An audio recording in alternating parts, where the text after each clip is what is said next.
Bismillahirrahmanirrahim. Assalamualaikum warahmatullahi wabarakatuh. Apa kabar Bapak Ibu calon guru penggerak di seluruh Indonesia? Perkenalkan, saya Anissa Sofia Destiawati, guru SMA Negeri 1 Cileunyi, Kabupaten Bandung. Izinkan saya untuk memaparkan hasil aksi nyata saya dalam tugas modul 1.4 Budaya Positif. Perkenalkan, berikut ini adalah fasilitator dan juga pengajar praktik saya, yaitu Ibu Rina Ningsih dan Ibu Lina Herlina. Selanjutnya yaitu rancangan tindakan untuk aksi nyata saya sebagai berikut. Yang pertama ada latar belakang.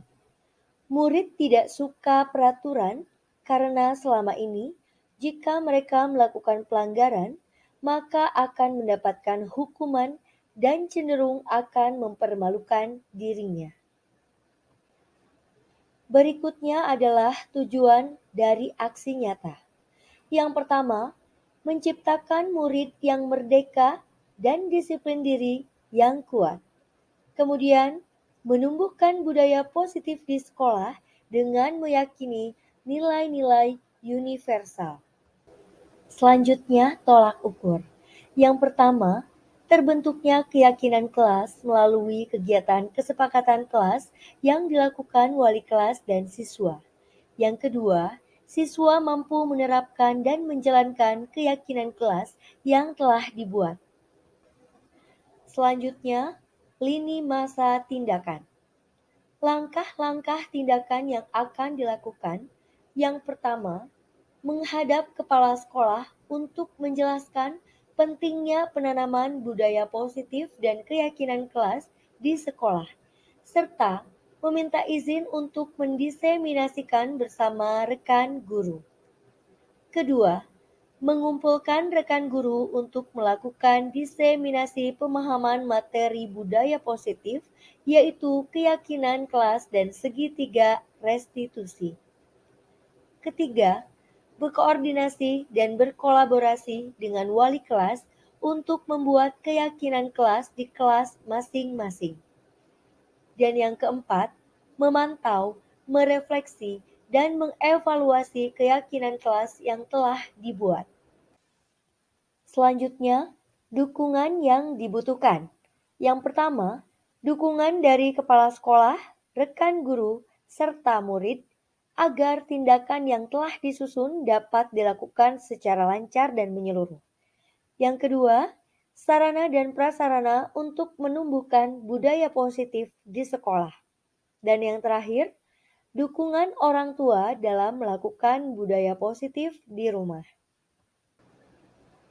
Berikut ini merupakan kegiatan diseminasi di sekolah saya mengenai pemahaman dan pengalaman budaya positif. Bismillahirrahmanirrahim. Assalamualaikum warahmatullahi wabarakatuh. Alhamdulillahirrahmanirrahim. Puji dan syukur kita panjatkan kepada Allah Subhanahu wa Ta'ala yang dapat membuat kita semua berkumpul di sini tanpa kurang suatu apapun. Salawat serta salam kita panjatkan kepada Nabi Muhammad SAW sebagai Nabi kita. Semoga kita menjadi umatnya sebagai pengikutnya hingga akhir zaman. Ibu Bapak terhormat, hari ini insya Allah kita akan melakukan kegiatan diseminasi budaya positif yang akan disampaikan oleh Ibu Anissa Sofia Destiawati SPD sebagai CGP Angkatan 7 dari SMA Negeri 1 Cileunyi. Pertama-tama kita buka dulu pertemuan hari ini dengan membaca basmalah. Bismillahirrahmanirrahim. Kemudian selanjutnya adalah sambutan dari Bapak Kepala Sekolah SMA Negeri 1 Cileunyi kepada Bapak Heri Kusnarto SPD. Waktu dipersilakan.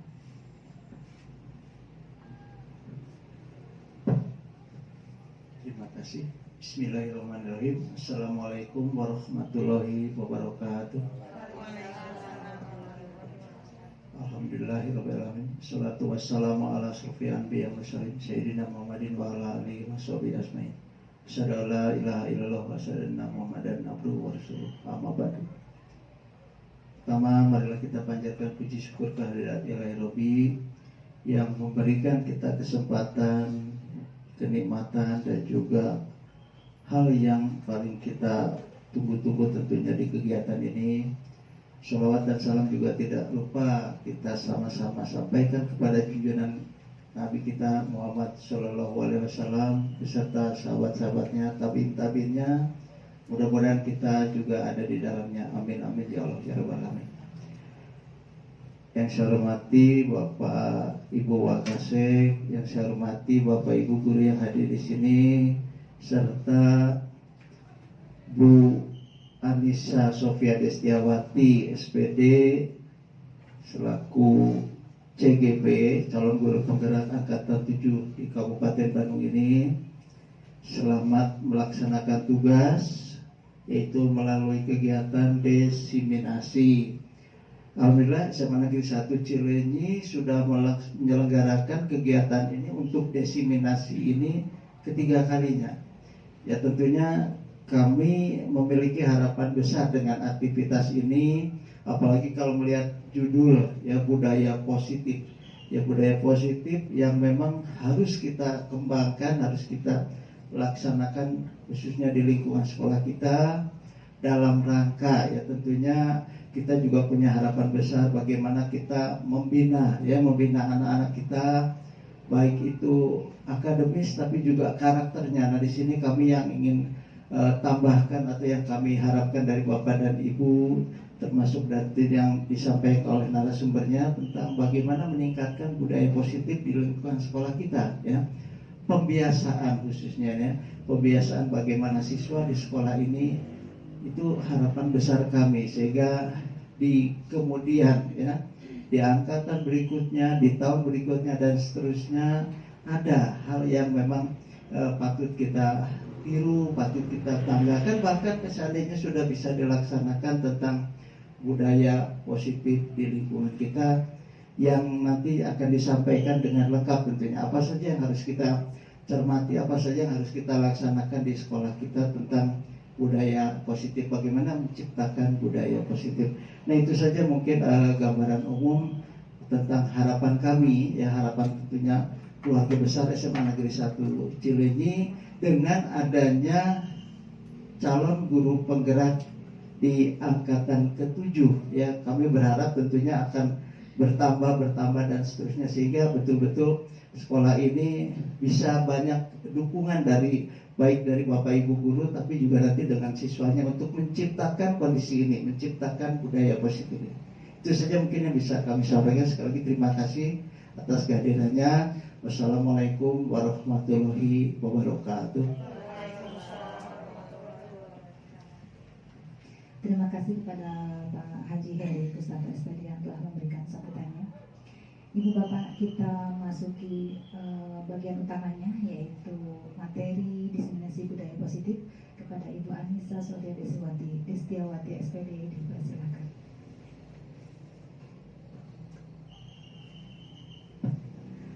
Terima kasih kepada Ibu selaku moderator. Bismillahirrahmanirrahim. Assalamualaikum warahmatullahi wabarakatuh.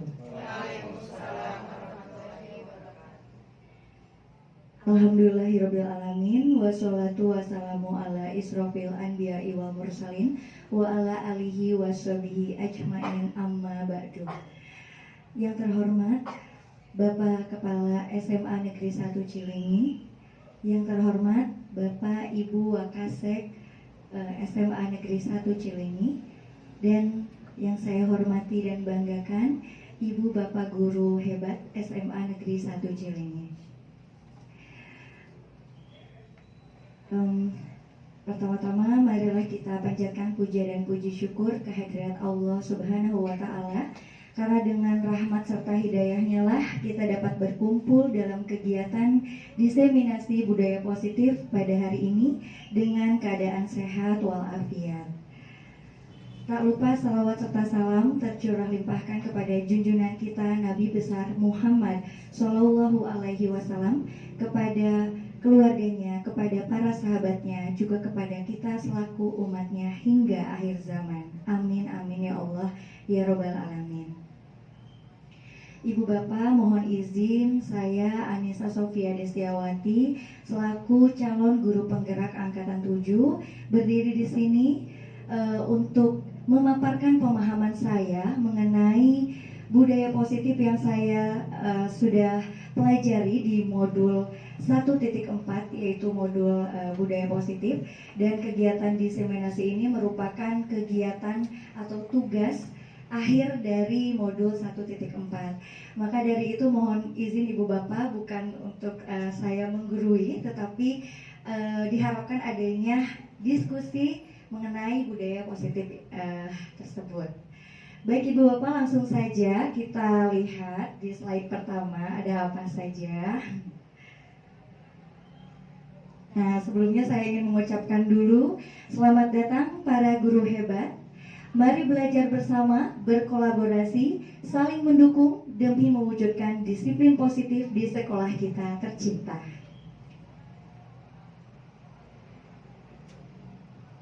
Ya, ini Ibu Bapak yang beberapa yang akan saya sampaikan. Di sini ada konsep utama modul budaya positif. Yang pertama ada perubahan paradigma belajar, kemudian yang kedua ada disiplin positif, yang ketiga ada kebutuhan dasar manusia, kemudian yang keempat ada motivasi perilaku manusia, yang kelima ada posisi kontrol restitusi, keenam ada keyakinan kelas, dan yang terakhir ada segitiga restitusi. Baik Ibu Bapak, kita akan bahas satu persatu. Dan yang pertama ada pembelajaran dengan paradigma baru. Pembelajaran dengan paradigma baru dirancang berdasarkan prinsip pembelajaran yang terdiferensiasi, sehingga setiap siswa belajar sesuai dengan kebutuhan dari tahap perkembangannya untuk mewujudkan profil pelajar Pancasila. Jadi Ibu Bapak, biasanya kita selalu menyamaratakan siswa di kelas begitu, tanpa melihat keunikan, kemudian juga perbedaan-perbedaan yang ada pada murid-murid begitu Ibu Bapak.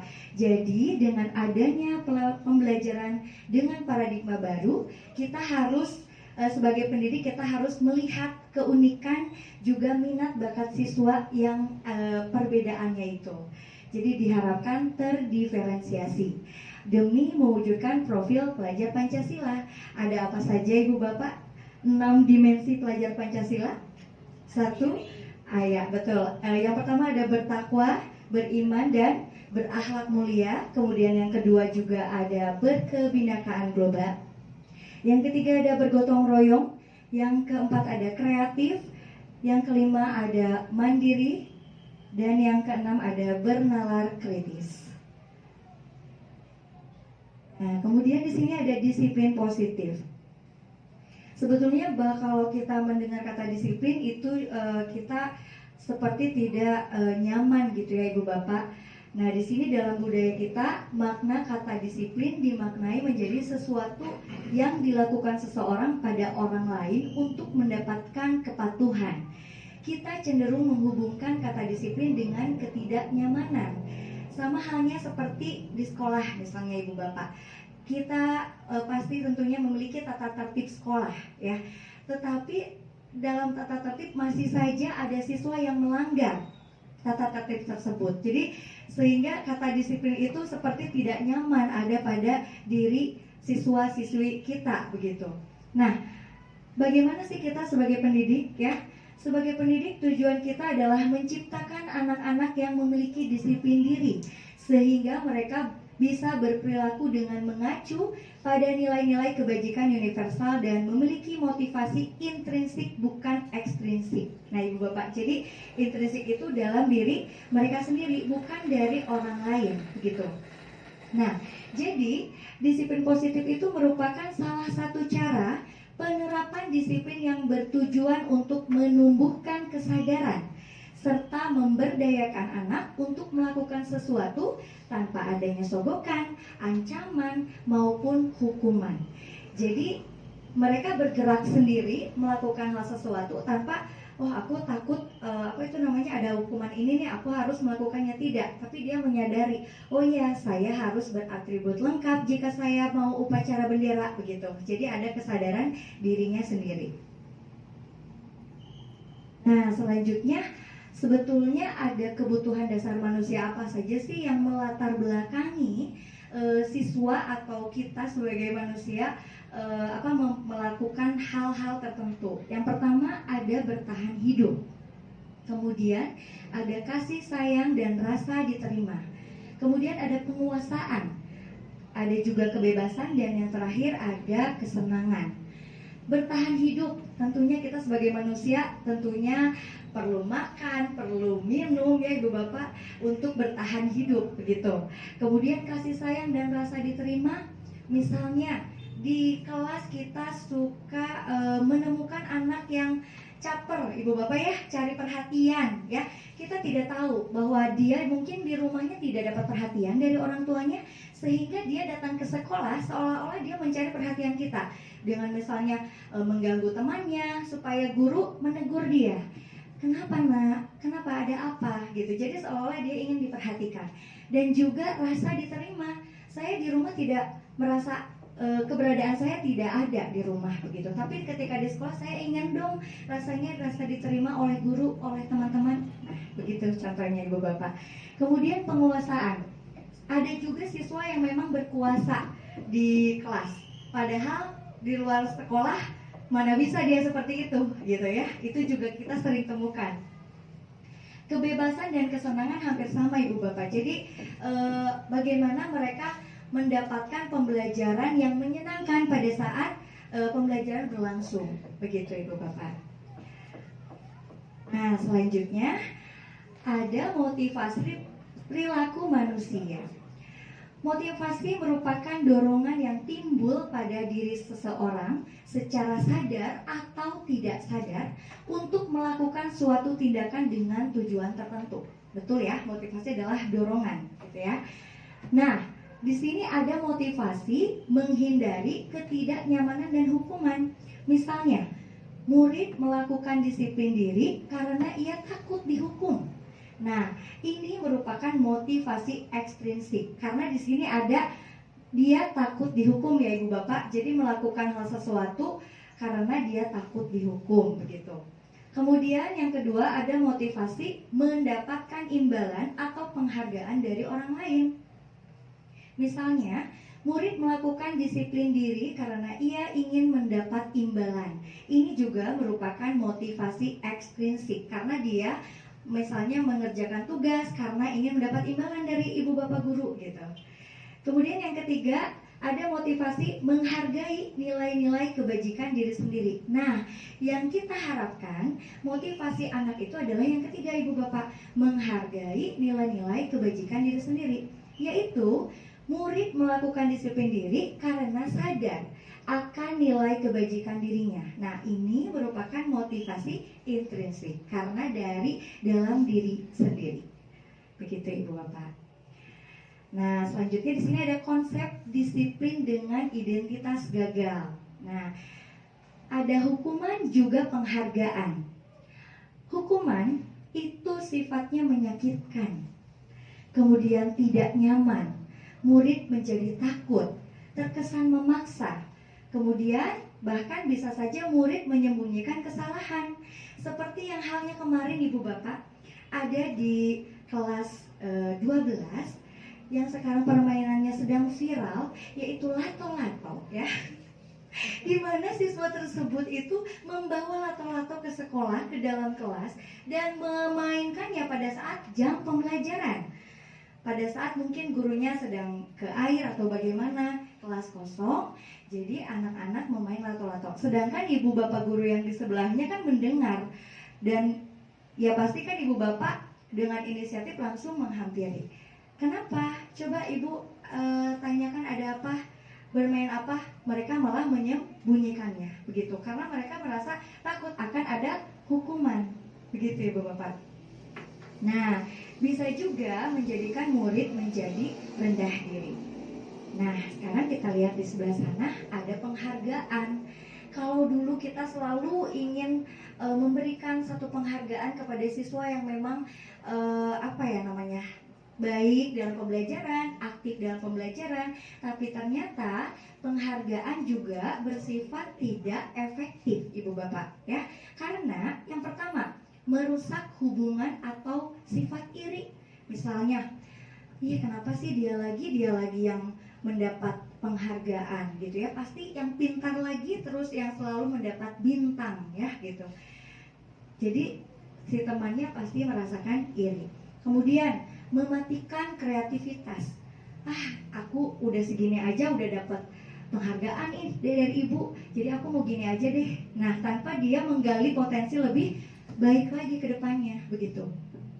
Kemudian menghukum dengan sistem ranking. Nah, sekarang kan kemarin juga sebetulnya kita tidak ada ranking ya Ibu Bapak. Jadi melihat anak itu ya maksudnya kan minat bakatnya berbeda. Jadi kita tidak dapat mengadakan ranking itu gitu ya. Nah, yang terakhir merampas hak menghargai dirinya. Begitu Ibu Bapak. Nah, kalau yang tadi konsep disiplin dengan identitas gagal, sekarang di sini ada konsep disiplin dengan identitas sukses. Di sini ada konsekuensi dan ada restitusi. Kita lihat di konsekuensi ya. Di sini ada penguatan jangka pendek ya. Kemudian ada perlu monitoring berkelanjutan.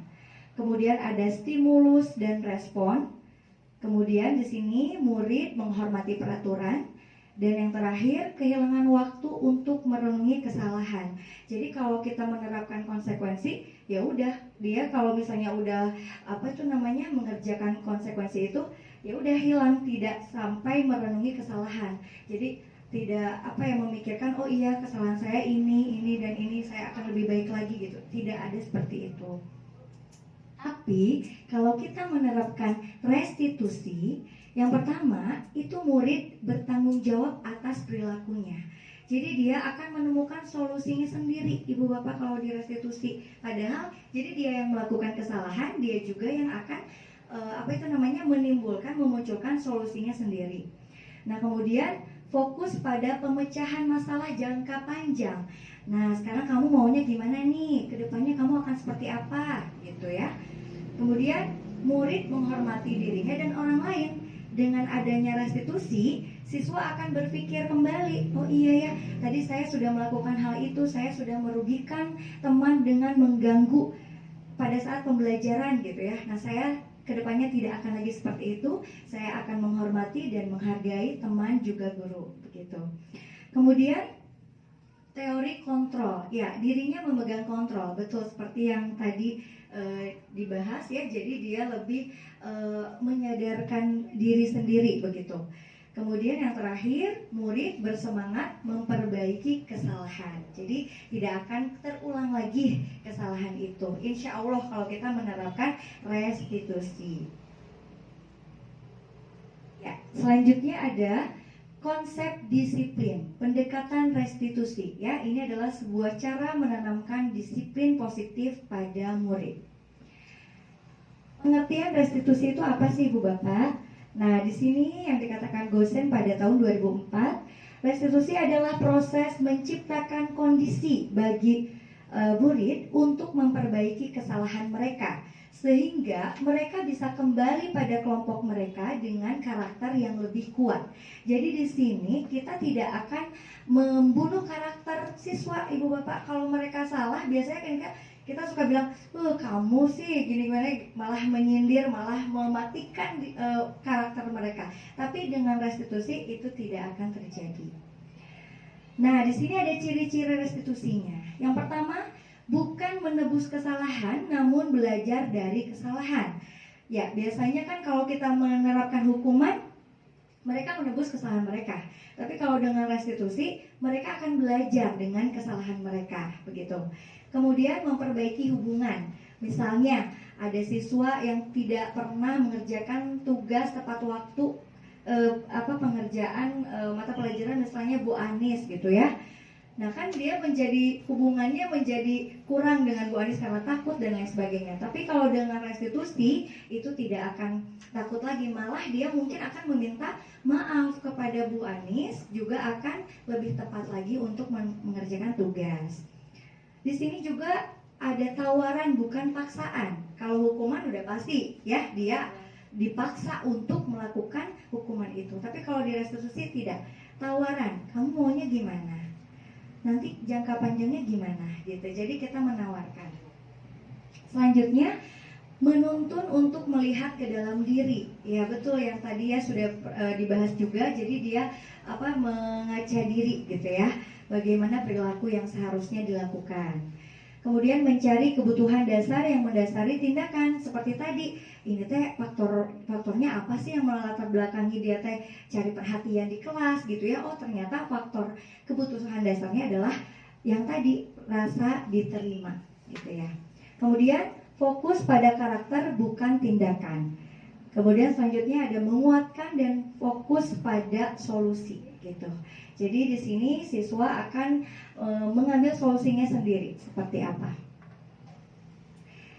Nah di sini Ibu Bapak ada perbedaan hukuman, konsekuensi, juga restitusi. Contoh kasusnya, siswa sering tidak mengerjakan PR ya misalnya. Kalau kita menghubungkan dengan hukuman, nah guru menghukum siswa tersebut hormat bendera selama 10 menit. Ya, kita menghukum siswa tersebut. Nah, di sini guru marah dan murid menjadi takut. Ya, terkesan seperti itu kalau kita mencantumkan hukuman pada perilaku tersebut. Kemudian kalau kita menerapkan konsekuensi, guru memberikan konsekuensi untuk mengerjakan PR-nya saat istirahat atau dikerjakan sebanyak 3 kali lipat. Di sini sifatnya guru tegas dan siswa menghormati peraturan. Kan kalau konsekuensi, oh ya saya tidak mengerjakan PR Bu Resti nih, kata Bu Resti di awal kesepakatan kelas, saya misalnya harus mengerjakan sebanyak 3 kali lipat. Oh ya sudah tahu konsekuensinya apa. Tapi ada yang lebih baik Ibu Bapak dari kedua ini, yaitu restitusi ya. Yang pertama, guru akan menanyakan keyakinan kelas ya atau dirinya dan membantu siswa menyelesaikan masalahnya. Jadi kita akan menerapkan kembali atau menanyakan kembali. Coba diingat bagaimana keyakinan kelas yang kita sudah sepakati. Oh ya Bu, kesepakatan kita bahwa kita harus disiplin waktu untuk mengerjakan tugas dan saya tidak mengerjakan tugas tersebut dengan tepat waktu. Nah, di sini sifatnya guru terbuka dan siswa menghormati dirinya dan orang lain. Gitu Ibu Bapak. Nah, di sini kita sebagai Bapak Ibu guru hebat ada 5 posisi kontrol restitusi. Ibu Bapak di sini suka posisinya di mana? Ada penghukum, ada pembuat rasa bersalah, ada teman, pemantau, dan manajer. Bapak Ugin? Teman. Bapak Tapi? Hukum. Bapak waktu jadi guru gimana Pak? Semuanya pernah ya Pak ya? Ada lagi mungkin Ibu Bapak? Bu Resti? Manajer. Masa? Bunda Ulan apa? Semua pernah. Kayaknya semua pernah ya. Ibu Haja Eba gimana? Sama semua ya. Membuat rasa bersalah. Umi juga sama nih. Sama semuanya ya. Kayaknya pernah ya kita menghukum karena hukuman itu kan terkesan mendadak ya Ibu Bapak. Misalnya dia apa gitu langsung kita kamu gini langsung kan gitu. Nah, kira-kira gimana sih kata-katanya ya? Kalimatnya teh. Nah, di sini ada contoh penerapan 5 posisi kontrol. Nah, di sini dalam kasus siswa tidak memakai atribut lengkap saat upacara bendera. Nah, ini sering terjadi ya Ibu Bapak. Kalau kita posisinya sebagai penghukum, nah kita bilang patuhi aturan sekolah, lalu berdiri di depan barisan. Nah, gitu ya Pak ya, kayaknya Bapak Tapip banget. Tapi jangan salah, Bapak Tapip itu hatinya pink ya. Kemudian membuat rasa bersalah. Nah, di sini dengan nadanya sih biasa aja, tapi nyelekit ke hati kalau pembuat rasa bersalah teh. Berapa kali ibu harus bilang atau harus memberitahu kamu, bu guru kecewa sama kamu. Nah, dengan kayak gitu juga udah bikin sakit hati. Ya Allah, aku salah banget gitu ya. Jadi itu pembuat rasa bersalah. Pernah ibu bapak begitu? Pernah. Atau pernah jadi teman, misalnya, ayolah yang tertib, buat bu guru bangga ya. Kali ini tidak apa-apa deh kamu salah. Nah gitu. Pernah ya?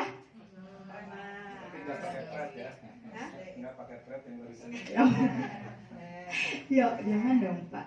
Sekarang gimana sih kalau kita jadi pemantau? Nah, misalnya siswa yang tadi kan tidak memakai atribut, kita tanya, kamu sudah melanggar, coba apa peraturan dan konsekuensinya. Nah ini karena dia sudah tahu kan peraturannya dan dia konsekuensinya apa gitu. Nah ibu bapak, dari kelima ini teh yang paling bagus adalah manajer. Kita sebagai seorang manajer, siswa itu artisnya gitu ya. Nah kita tanya, apakah kamu tahu kesalahanmu? Kira-kira bagaimana kamu akan memperbaiki kesalahan itu? Nah gitu, jadi dibalikin lagi sama anaknya, kembali lagi kepada anaknya. Kamu salah apa? Coba mau kayak gimana? Solusinya mau seperti apa? Begitu ibu bapak. Jadi yang diharapkan bapak ibu guru hebat memegang kontrol manajer. Siap ibu bapak? Ya. Baik. Selanjutnya ibu bapak ya, masih di sini nih, ada keyakinan kelas. Nah ini bisa diterapkan pada ibu bapak wali kelas di pembelajaran awal ya. Misalnya, nah di sini ada perumpamaan. Mengapa sih harus keyakinan kelas? Mengapa tidak peraturan kelas saja namanya? Nah di sini ada perumpamaan. Pak Ugit, ini gambar apa? Helm. Nah, tapi ini apa? Masker ibu guru. Oh iya, masker. Nah ini helm. Ibu bapak, kenapa kita harus pakai helm kalau kita pergi pakai roda 2? Keselamatan. Kalau tentang misalnya takut ditilang, berarti itu peraturan atau keyakinan? Peraturan ya ibu bapak. Pakai helm sih naya polisi gitu ya biasanya. Takut ditilang berarti itu peraturan, pasti peraturan. Tapi kalau kita memiliki keyakinan, berarti takut ingin kita ingin selamat gitu, menyelamatkan diri ya gitu. Sedia payung sebelum hujan ya gitu. Sekarang ada masker kata Pak Tapit. Betul. Mengapa sih kita memiliki peraturan tentang penggunaan masker dan mencuci tangan setiap saat? Kita menggunakan masker untuk apa? Peraturan atau keyakinan? Takut COVID. Itu keyakinan apa peraturan? Keyakinan, betul ya. Jadi itu yang kita terapkan pada diri kita sendiri, juga kepada siswa kita ibu bapak. Jadi mengenai keyakinan. Ya kalau peraturan pasti selalu ada dilanggar. Tapi kalau keyakinan atau misalnya komitmen gitu ya, kita sama bebek juga kan komitmen kan gitu ya. Jadi kita harus yakin ibu bapak. Nah ini sekilas ibu bapak kegiatan saya ketika membuat keyakinan di 10E. Nah di sini saya menerangkan dulu, berdiskusi tentang peraturan. Ya peraturan yang ada, yang universal ya ibu bapak, yang memang mereka, oh ini bu katanya apa peraturannya di sekolah teh. Oh iya. Nah kemudian yang kedua, silahkan kalian merumuskan peraturan menjadi keyakinan gitu ya. Jadi ibu bapak, misalnya kan kita suka ada jangan buang sampah sembarangan. Nah kata jangan itu kan mengandung kata yang negatif. Jadi kita ubah menjadi kata positif. Misalnya buanglah sampah pada tempatnya gitu ya. Nah kemudian yang ketiga di sini menempelkan keyakinan di kelas. Jadi setelah merumuskan tuh anak-anak langsung menempelkan keyakinan kelas, dan ini akan selalu diingat ibu bapak oleh kelas 10L. Sok kata saya teh diterapkan bukan hanya di pelajaran ibu saja, tapi di semua mata pelajaran. Nah, ini yang didapatkan Ibu Bapak ketika saya menerapkan keyakinan kelas di 10E. Yang pertama, kami sepakat untuk disiplin waktu. Disiplin waktu di sini ya pastinya tepat waktu masuk kelas, kemudian juga tepat waktu mengerjakan tugas dan lain sebagainya. Saling menghargai dan menghormati. Di kelas E teh suka ada yang toel-toel temannya lagi pembelajaran, ngobrol sama temannya, katanya begitu. Jadi kita rumuskan ini menjadi kita tetapkan menjadi keyakinan kelas. Kemudian saling berbaur satu sama lain. Ternyata memang ada yang ya suka berbaurnya sama itu lagi gitu ya. Jadi saya tetapkan juga harus saling berbaur semuanya. Nah, yang ini nih yang menarik Ibu Bapak, saling menjaga barang milik sendiri dan orang lain. Ternyata banyak pulpen yang hilang, ya. Gak tahu Bu sama siapa. Nah, coba diterapkan ya. Udah di sini iya Bu, katanya diterapkan. Bahkan juga ada yang kotak makan siangnya suka ketinggalan, ya. Jadi jangan sampai itu kan tidak membuat tidak nyaman juga di sekolah, takutnya di kelas takutnya ada tercium bau-bau yang tidak enak, ya. Yang terakhir, saling menjaga kebersihan dan kenyamanan. Ya, tetap aja masih aja yang ada yang tidak piket Ibu Bapak gitu ya. Bu, yang piketnya aku lagi gitu ya. Nah, sekarang mah udah ada ini, mudah-mudahan dijalankan. Nah, bagi Ibu Bapak mungkin yang bertanya, bagaimana sih pembentukan keyakinan kelas itu? Nah, yang pertama lebih abstrak dari peraturan, ya. Kemudian yang kedua sedikit saja agar mudah diingat. Jadi tadi juga 6 poin. Terus di sini berupa pernyataan universal, ya. Selanjutnya sesuai dengan kondisi kelas dan sekolah agar mudah diterapkan. Selanjutnya dibuat dalam bentuk positif, ya, kata-kata negatif kita ubah jadi positif. Kemudian yang terakhir, semua warga kelas atau sekolah dilibatkan saat membuat keyakinan kelas. Ya, masih ada ya Ibu Bapak. Ini ada segitiga restitusi, ya, segitiga restitusi. Nah, yang pertama harus kita tanamkan pada penanaman restitusi. Yang pertama, menstabilkan identitas, ya. Kita semua akan melakukan hal terbaik yang bisa kita lakukan. Jadi misalnya anak misalnya anak tidak mengerjakan tugas gitu ya. Nah, kita jangan langsung menjudge anak itu malas. Tapi kita bertanya juga, atau kita menstabilkan identitas itu dengan memberikan pernyataan yang begini.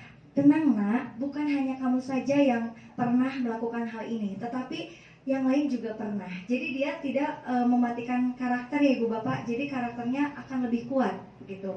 Kemudian yang kedua, validasi tindakan yang salah.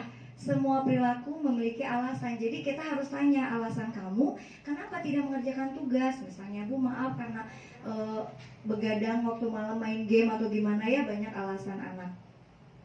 Nah, yang ketiga, menanyakan keyakinan. Kita kembalikan lagi pada keyakinan kelas yang sudah kita sepakati bersama. Nah, Ibu Bapak, di sini ada contoh penerapan restitusi. Jadi ceritanya di sini ada Sultan. Ya, Sultan ini tidak pernah mengerjakan tugas Bu Resti dengan tepat waktu. Nah, kemudian saya menerapkan segitiga restitusi di sini, Ibu Bapak. Restitusi, Elda. Ya, jadi di sini Sultan ditanya, tapi saya tetap menerapkan segitiga restitusi yang tadi Ibu Bapak. Yang pertama, menstabilkan identitas tuh di sini ada. Terus juga ada memvalidasi kesalahan. Kemudian yang ketiga ada ya begitulah Ibu Bapak ya.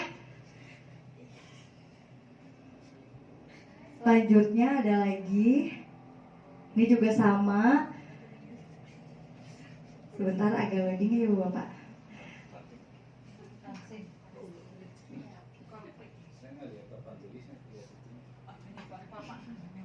Di sini ceritanya, bukan ceritanya ya Bu, maksudnya waktu itu ketika saya mengajar ada siswa yang melempar kertas kepada temannya begitu. Nah, saya juga di sini menerapkan segitiga restitusi.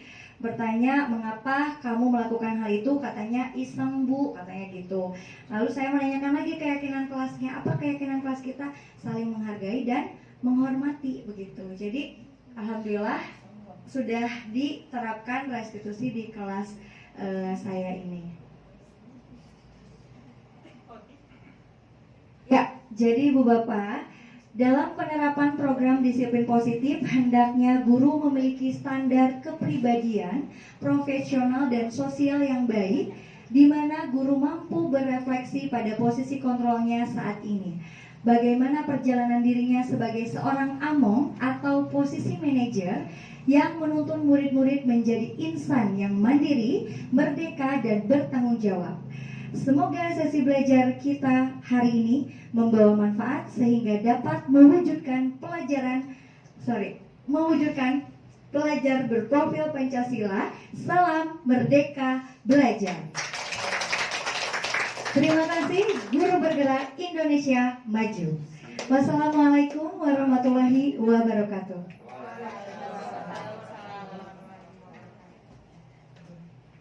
Luar biasa sekali Bapak Ibu, materinya, baik pun Ibu pembawa materi narasumber luar biasa. Kita tepuk tangan sekali lagi. Bapak Ibu, mungkin tentunya ketika ada materi, ada yang ingin ditanyakan dari Bapak Ibu, waktu dan kesempatan kita berikan. Penanya yang mau bertanya, mangga siapa dulu? Adakah? Nah, boleh Bu Resti Elda, mangga Ibu. Baik, Assalamualaikum warahmatullahi wabarakatuh. Terima kasih kepada Ibu Moderator yang telah mempersilahkan saya untuk bertanya. Kepada Bu Anissa juga sangat bagus sekali, penampilannya luar biasa, materinya juga sangat luar biasa, membuat pencerahan kepada kita sebagai guru untuk seperti apa budaya positif di sekolah. Nah, untuk itu saya akan bertanya mungkin pada Ibu Anissa. Menurut Bu Anissa, bagaimana cara menerapkan budaya positif dan meningkatkan sesuai dengan mutu pendidikan yang ada di sekolah? Yang terlihat pada sekolah kita, budaya positifnya mungkin memang sudah ada, namun belum bisa berkembang dengan sejauh mungkin. Itu aja mungkin dari saya. Terima kasih. Wassalamualaikum warahmatullahi wabarakatuh.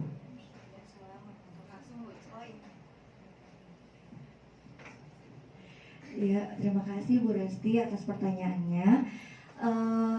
Budaya positif di sekolah itu ya betul sangat berperan sekali bagi mutu pendidikan, di mana dengan budaya positif di sekolah mampu menjadikan lingkungan sekolah yang kondusif sehingga dapat mewujudkan kualitas pendidikan yang selaras dengan visi misi yang kita miliki. Begitu Ibu Resti. Kemudian di sini juga kita dapat mengoptimalkan kinerja, yaitu kinerja Bapak Kepala Sekolah, juga Wakasek, guru-guru hebat, serta siswa, juga karyawan-karyawan yang ada pada SMA Negeri 1 Cileunyi, sehingga hasilnya optimal sesuai dengan yang kita harapkan. Mungkin itu Ibu Resti yang bisa saya jawab. Ya, sama-sama. Iya, alhamdulillah bagus sekali Bu Anissa jawabannya. Mungkin kita tepuk tangan lagi. Bapak Ibu mungkin ada yang mau masih bertanya kembali, mangga? Ya, mangga Ibu Silmi Amelia, mangga.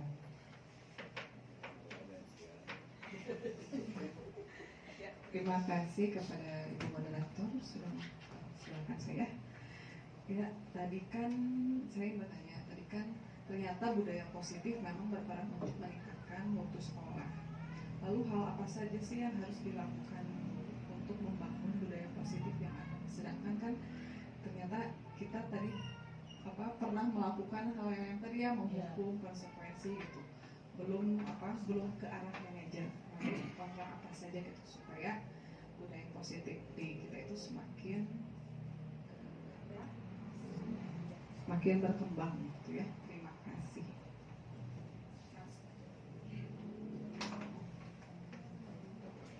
Ya, terima kasih Bu Silmi. Jadi langkah apa sebagai guru ya Ibu untuk mengembangkan budaya positif di sekolah. Tentunya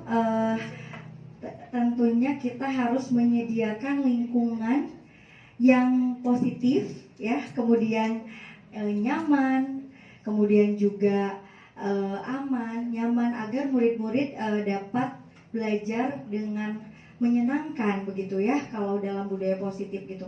Kemudian juga mampu berpikir, bertindak gitu ya, dan mencipta dengan mandiri dan bertanggung jawab. Itu langkah-langkah sebagai guru untuk mengembangkan budaya positif di sekolah. Mungkin itu saja Bu Silmi.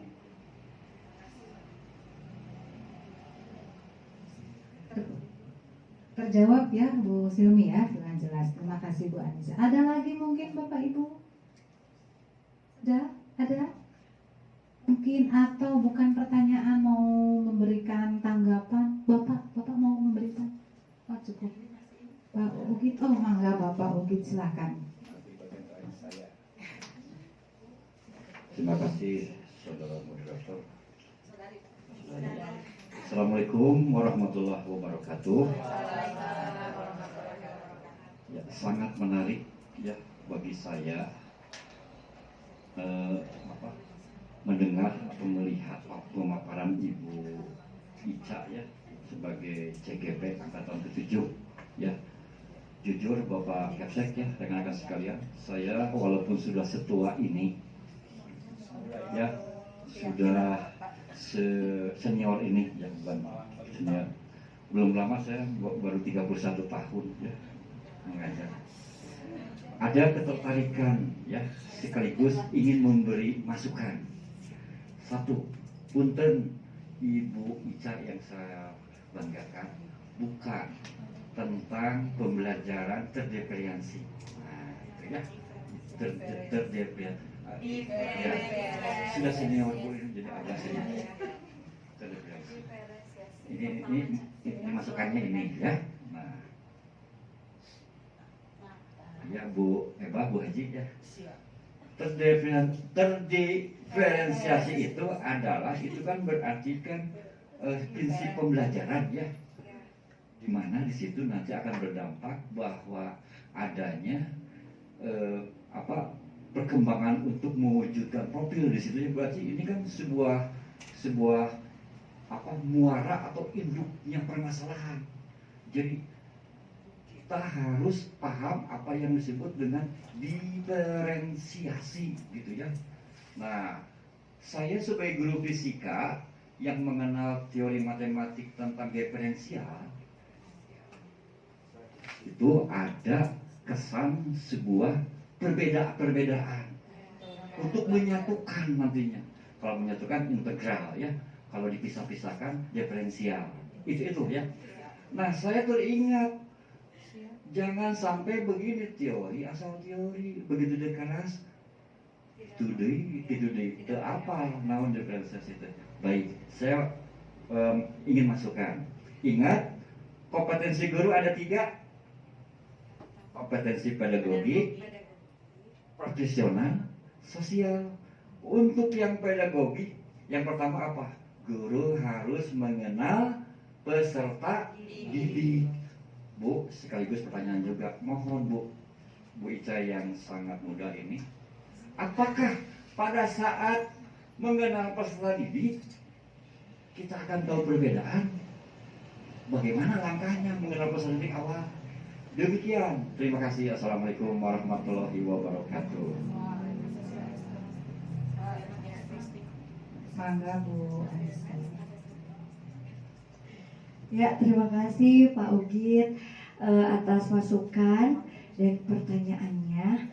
Betul ya Pak, terdiferensiasi itu merupakan perbedaan-perbedaan. Tadi juga sudah dibahas adanya perbedaan-perbedaan pada siswa ya Ibu, Pak ya Pak. Nah, bagaimana sih dalam pertemuan kepada peserta didik, bagaimana kita menemukan perbedaan yang ada pada siswa tersebut?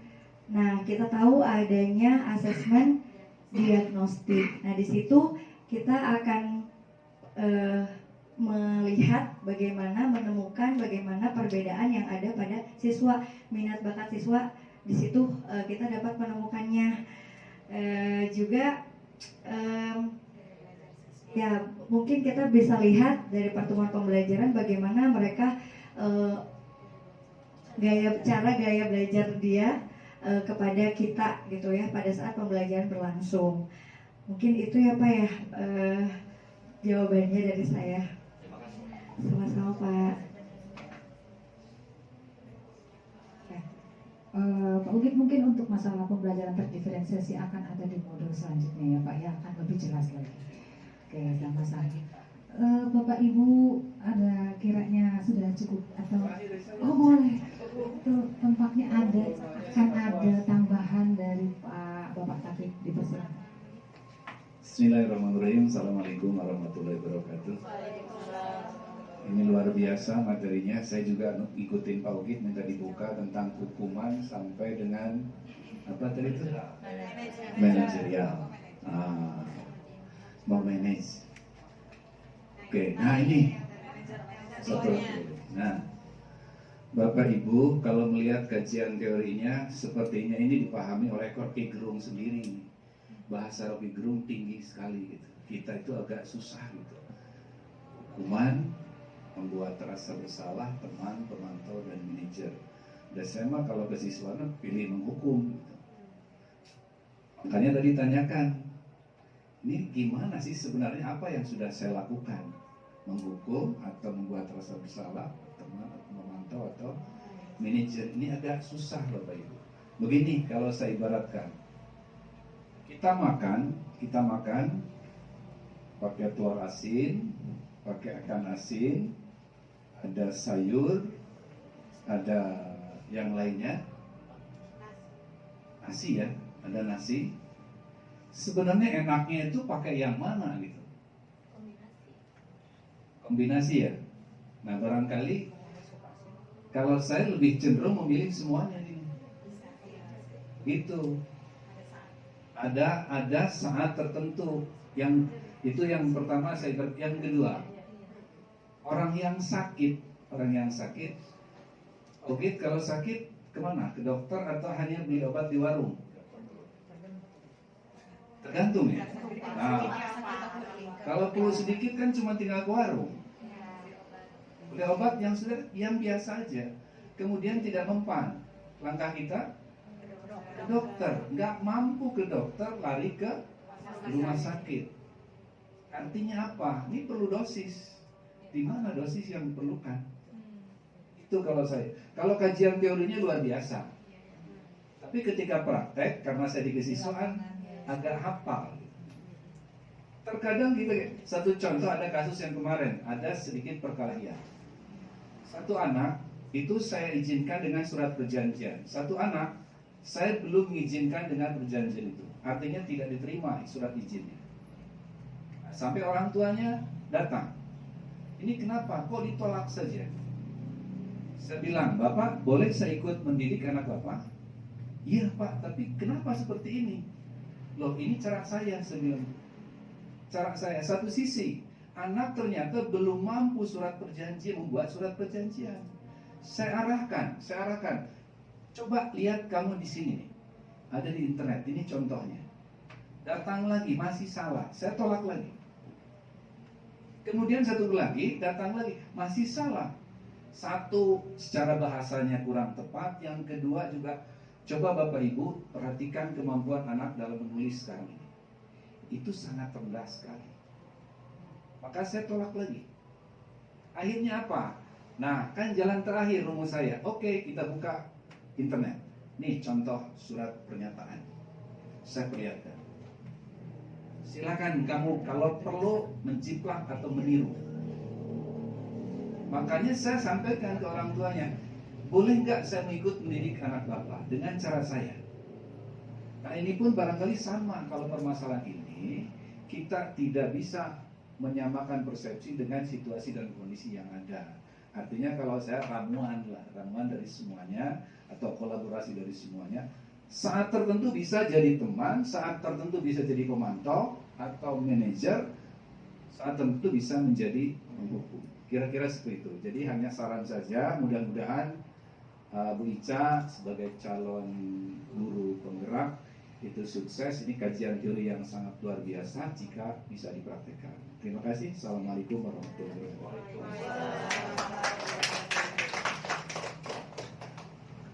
Ya, terima kasih kepada Bapak Tabib yang memberikan masukannya, sarannya, dan itu menjadi tambahan ilmu ya, tambahan wawasan untuk kita semua.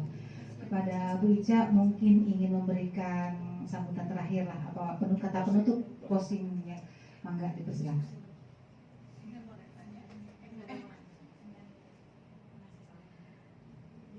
Ya, Ibu Bapak, sebelumnya dan sesudahnya saya ucapkan terima kasih sudah menyempatkan waktunya berada dalam kegiatan diseminasi budaya positif ini di sela-sela waktu kesibukannya mungkin.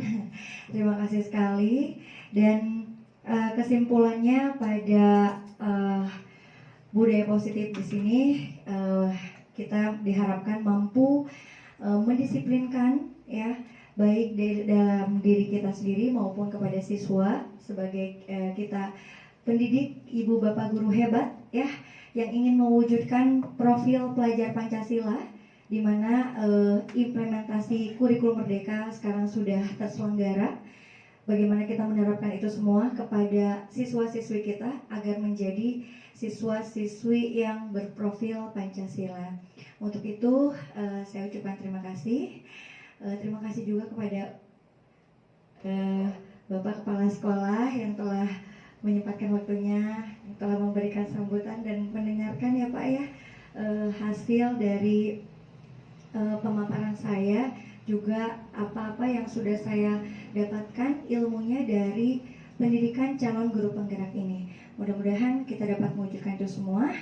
Salam guru hebat. Terima kasih. Wassalamualaikum warahmatullahi wabarakatuh.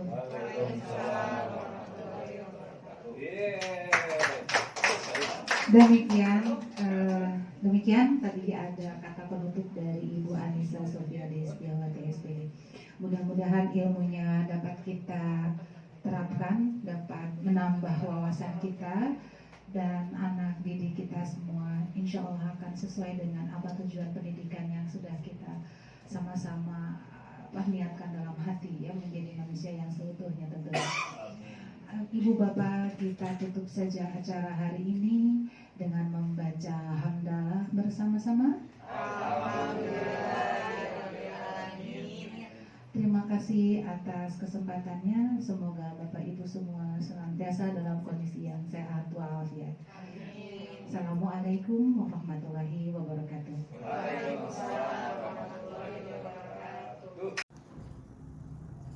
Assalamualaikum warahmatullahi wabarakatuh. Perkenalkan, nama saya Yulina Desmita, guru di SMA Negeri 1 Cileunyi. Saya melihat bahwa penerapan budaya positif di sekolah sangat baik diterapkan. Dan calon guru penggerak Anissa Sofia Destiawati sudah melaksanakan pembiasaan positif tersebut di setiap aktivitasnya. Saya ucapkan selamat menempuh pendidikan guru penggerak pada Bu Anissa Destiawati. Semangat dan sukses selalu. Terima kasih. Wassalamualaikum warahmatullahi wabarakatuh. Assalamualaikum warahmatullahi wabarakatuh. Perkenalkan, nama saya Resti Elda Yuliandini, guru PPKN di SMA Negeri 1 Cileunyi, Kabupaten Bandung. Di sini saya akan memberikan testimoni saya mengenai diseminasi budaya positif yang sudah dipaparkan oleh Ibu Anissa Destiawati sebagai CGP Angkatan 7. Menurut saya, Bu Anissa sudah sangat baik dalam pemaparan materi mengenai budaya positif. Kemudian ada kesepakatan kelas, ada segitiga restitusi. Itu membuat kami sebagai guru bisa lebih paham mengenai apa saja yang termasuk ke dalam budaya positif. Begitu pula dengan di kenyataannya, Bu Anissa sudah menerapkan mengenai kesepakatan kelas dan segitiga restitusi. Terima kasih. Demikian testimoni dari saya. Wassalamualaikum warahmatullahi wabarakatuh. Assalamualaikum warahmatullahi wabarakatuh. Perkenalkan, nama saya Salwa Kayla Maulana Putri dari kelas 10E. Saya siswi yang diwali kelasi oleh Bu Anissa. Jadi di sini saya akan memberikan pernyataan-pernyataan yang setelah adanya keyakinan kelas yang diberikan oleh Bu Anissa. Yang pertama itu tentang tugas-tugas.